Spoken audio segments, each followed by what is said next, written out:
તો વિન્ડીના માધ્યમથી જાણીએ કે ક્યાં કેવો વરસાદ છે, ખાસ ગુજરાતમાં જે સિસ્ટમ સક્રિય થઈ છે તેને લઈને ગુજરાતમાં કેવી પરિસ્થિતિ રહેશે। હવામાન વિભાગ તરફથી પણ આગાહી કરવામાં આવી છે, ત્યારે સહયોગી અન્વી આપણી સાથે જોડાયા છે। અન્વી, જે રીતે આગાહી કરવામાં આવી છે ને અત્યારે સિસ્ટમ કઈ રીતે બની રહી છે ગુજરાતમાં?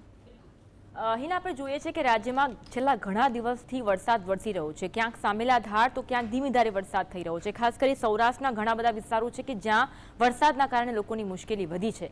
ગઈકાલથી અમદાવાદમાં પણ વરસાદ જોવા મળી રહ્યો છે। આપણે તો પહેલા વાદળોની પરિસ્થિતિ જોઈશું। વાદળોમાં જે રીતે જોવા મળી રહ્યું છે, સમગ્ર ગુજરાત છે તે વાદળોથી ઢંકાયેલું જોવા મળી રહ્યું છે।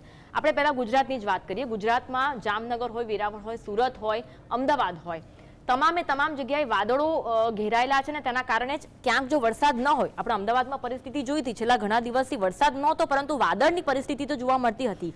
વાદળથી ઘેરાયેલું અમદાવાદ તો જોવા મળતું હતું, એટલે કે સમગ્ર ગુજરાતમાં વાદળ તો છે જ, પરંતુ ક્યાંક આ વાદળ છે તે વરસે છે ને ક્યાંક નથી વરસતા। આપણે આ વાદળોની પરિસ્થિતિ જોઈ। હવે અમદાવાદમાં ગઈકાલે રાતથી જ જે વરસાદ વરસી રહ્યો છે, મોડી રાતથી અમદાવાદમાં વરસાદનું આગમન થયું, લોકોની ખુશીમાં વધારો થયો। તો અત્યારે 6 વાગે જે પરિસ્થિતિ જોવા મળી રહી છે અમદાવાદની, ખાસ કરી અમદાવાદમાં વાત કરીએ, અમદાવાદ સહિત ગુજરાતમાં આપણે જામનગર જોઈએ, વેરાવળ જોઈએ, સુરત જોઈએ, આ તમામ જગ્યાને આ જે સિસ્ટમ છે તે કવર કરી રહી છે। ખાસ કરી અમદાવાદમાં સિસ્ટમ જોવા મળી રહી છે, જેના કારણે હાલ અમદાવાદમાં સવારથી જ વરસાદ થઈ રહ્યો છે। અમદાવાદ હોય, સુરત હોય, જામનગર હોય, અલગ અલગ વિસ્તારો। ચલો, આપણે 6 વાગ્યાની પરિસ્થિતિ જોઈ।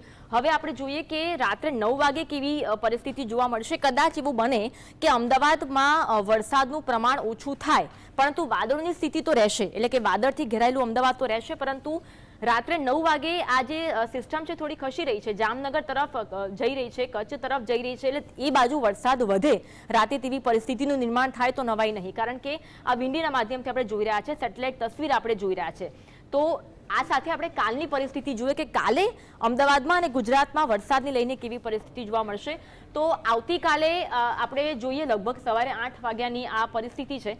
અમદાવાદમાં તો કદાચ વરસાદ ન હોય પરંતુ વાદળ રહે, પરંતુ જામનગર છે, દ્વારકા છે, નલિયા છે, આ ગાંધીધામ છે, ગાંધીધામમાં ખાસ આ પરિસ્થિતિ વરસાદની જોવા મળી રહી છે। નલિયા, કચ્છના તમામ જે પટ્ટો છે આખો, ત્યાં કદાચ આ પરિસ્થિતિના કારણે વરસાદ આવે તેવી શક્યતા જોવા મળી રહી છે। જે સિસ્ટમ સક્રિય થઈ છે તેના કારણે વરસાદ થાય તેવી શક્યતા છે, પરંતુ વાદળના કારણે હિના કદાચ આખા ગુજરાતમાં વાદળ છાયું વાતાવરણ રહે તેવી શક્યતા છે। જી બિલકુલ, એટલે જે રીતે હવામાન વિભાગ તરફથી કહેવામાં આવ્યું છે કે આગામી 7 દિવસ ભારે વરસાદ અને સાર્વત્રિક વરસાદ ગુજરાતમાં રહી શકે છે, અને જે પ્રકારે સિસ્ટમ પણ અત્યારે સક્રિય થઈ છે તેને લઈને અત્યારે ગુજરાતમાં માહોલ પણ જો કે બની રહ્યો છે।